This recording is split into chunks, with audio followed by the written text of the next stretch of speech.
Assalamu alaikum wa rahmatullahi wa barakatuh. Hayyakumullah wa bayyakum. Durant Ramadan, il est très important de donner le droit à ses parents, le droit à sa famille, le droit à ses voisins, à son époux, à son épouse. Mais il y a un droit qui est légèrement, ou je dirais même fortement délaissé, ou peut-être que certains musulmans ne le connaissent pas en réalité. Barakallahu fikoum, le messager d'Allah sallallahu alayhi wa sallam nous a dit de donner le droit à la rue, donner le droit au chemin, donner le droit du passage aux gens lorsqu'ils utilisent les chemins. Et nous avons un hadith dans lequel il nous dit Iyyakum wal julus ala at-turuqat. Gardez-vous de ne pas vous asseoir dans le chemin des gens. Et là, les compagnons, ils étaient surpris, ils disent Mais ya Rasulullah, on a besoin d'utiliser ces chemins, on se rencontre, on discute, on se rassemble. Et le messager d'Allah sallallahu alayhi wa sallam leur dit, dans ce cas-là, vous pouvez le faire, mais vous devez respecter trois conditions. La première condition, c'est tout simplement de t'abstenir, de porter ou d'être une source de nuisance pour toute personne qui utiliserait ce chemin. D'accord? Deuxième condition est raddul basar. Tu dois baisser le regard et ne pas regarder ce qui ne t'appartient pas. Troisième chose est de rendre le salam. Si une personne dit salam alaikum, il t'est obligatoire, juste au moment où tu as entendu salam alaikum, il t'est obligatoire de rendre le salam. Et quatrième chose est tout simplement d'interdire le blâmable, d'accord, et d'ordonner le bien selon ta capacité, bien sûr. Pourquoi je vous parle de ce hadith-là? Parce que les personnes qui ne respecteront pas les gens dans leur chemin, vous savez qu'est-ce qu'elles méritent? Vous savez qu'est-ce qu'elles méritent? Elles méritent la malédiction d'Allah subhanahu wa ta'ala. Et nous avons une preuve là-dessus. Rasulullah sallallahu alayhi wa sallam, il a dit Ittaqu al-la'anin. Qalu ya Rasulullah, wa man la'anan? قال الذي يتخلى في طرق الناس وفي ظلهم. C'est-à-dire, le messager sallallahu alayhi wa sallam nous a dit faites attention à ces deux sources de malédiction. Ils ont dit, les compagnons, mais quelles sont ces deux sources de malédiction, ya Rasulullah?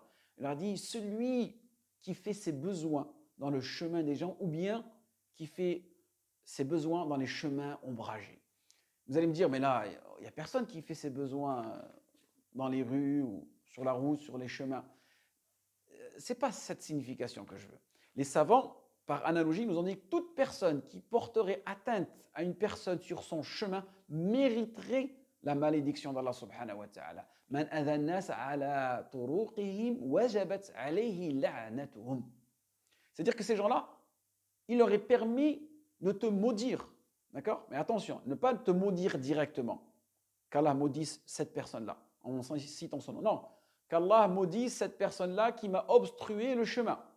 Et c'est son droit de le faire et de le dire. Et toi, tu pourras tout simplement faire partie des gens qui ont été maudits par Allah subhanahu wa ta'ala. Donc faites attention. Ceux qui ne savent pas garer leur voiture, ou qui font exprès, ou qui ont la flemme de chercher une place qui est assez loin de la mosquée. Donc il est prêt à porter atteinte à son voisin, à son frère musulman. Pourquoi? Par fainéantie, parce qu'il n'a pas envie de marcher 500 mètres ou 1 kilomètre. D'accord? Donc faites attention à cela. Aussi, lorsqu'on sort des mosquées, il y a des personnes qui obstruent le passage. Sur le chemin, ils se regroupent, ils discutent. Toi, tu es obligé de sortir du trottoir pour pouvoir continuer ton chemin. Et le pire, aujourd'hui, maintenant, on voit des sœurs habillées religieusement, walillahi alhamd, d'accord? Mais la manière dont elles parlent, la manière dont elles se déplacent, ça n'a rien de religieux. Il y a des sœurs, elles croient qu'elles sont à la sortie d'un lycée ou à la sortie du collège. Elles se regroupent, elles obstruent les chemins, elles discutent à voix haute, même parfois on peut voir de la mixité. Non, tu sors d'un des meilleurs endroits, les demeures d'Allah subhanahu wa ta'ala. Où est-ce que tu dois aller? Lorsque tu sors de la mosquée, ne traîne pas dans la rue, ne reste pas autour de la mosquée. D'accord? À la limite, s'il y a une nécessité, tu dois attendre ta mère, ainsi de suite, oui. Et si tu le fais de manière, on va dire, bil hushma. Et le meilleur endroit pour toi est où? C'est ta maison. Et lorsque tu diriges vers chez toi, c'est avec pudeur. C'est pas en levant la voix, en bougeant dans tous les sens. Non. Donc, barakallahu fikum, faites attention. Car durant Ramadan, n'oubliez pas que les gens nous observent. Oui, les gens nous observent et on donne une certaine image. Pas une image de toi-même, mais une image de ta religion. Parfait?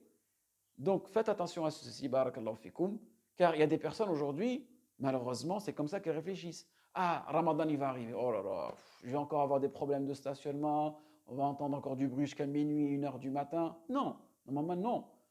Ramadan, c'est un mois béni de bénédiction. Les gens l'attendent, les gens l'apprécient. Donc, à vous aussi de faire apprécier ce mois de Ramadan, que ce soit pour des musulmans ou non musulmans. En espérant que ce rappel a été bénéfique pour vous et moi. Waffaqakum Allah lima yuhibbu yarda. Assalamu alaikum wa rahmatullah wa barakatuh.